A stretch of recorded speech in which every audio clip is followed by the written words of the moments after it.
인구 소멸 위기 속에 지자체마다 인구 유입 방안을 고심하고 있습니다. 이 중 하나로 농촌의 빈집을 수리한 뒤 귀농 희망자에게 단기간 제공하는 사업이 있는데요.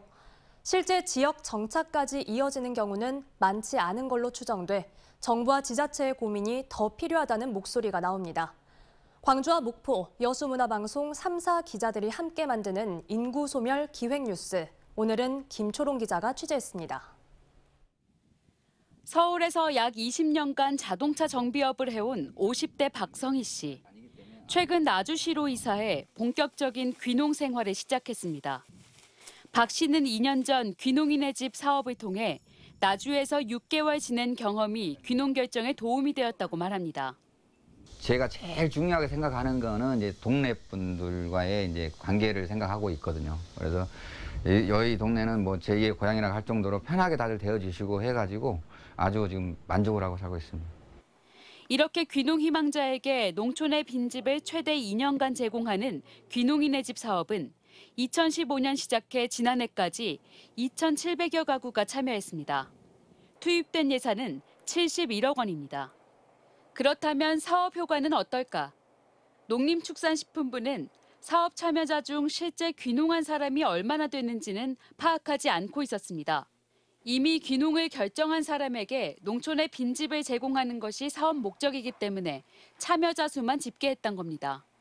본인들이 거기서 실제로 이제 정착하기 위한 집도 알아보고 농지도 알아보고 하는 그거 이제 거주하는 임시 거주로서의 목적인 것이고.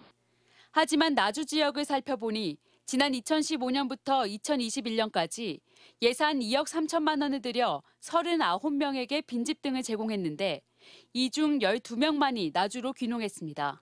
정착률이 약 30%에 그칩니다. 사업 내용이 지역별로 크게 다르지 않기에 사업 효과를 예상할 수 있는 부분입니다. 이와 유사한 정부의 농촌에서 살아보기 사업 역시 지난해 참여자 중 14%만이 같은 해 귀농귀촌을 선택한 것으로 조사됐습니다. 정책에 대한 고민이 더 필요하다는 지적이 나오는 이유입니다. 농촌에 이제 새롭게 이제 주거를 확보를 해서 생활을 하는데 난감할 거예요. 소득을 어떤 식으로 설계할 것이냐, 어떤 소득 작물을 선택해서 소득 활동을 할 것인지. 적지 않은 예산을 들이는 만큼 귀농귀촌 관련 사업이 일회성 체험으로 끝나지 않으려면 정책에 대한 전반적인 검토와 개선이 필요한 시점입니다. MBC 뉴스 김초롱입니다. 언제 어디서나 내 손 안의 뉴스. 광주 MBC 뉴스 유튜브 구독으로 함께하세요.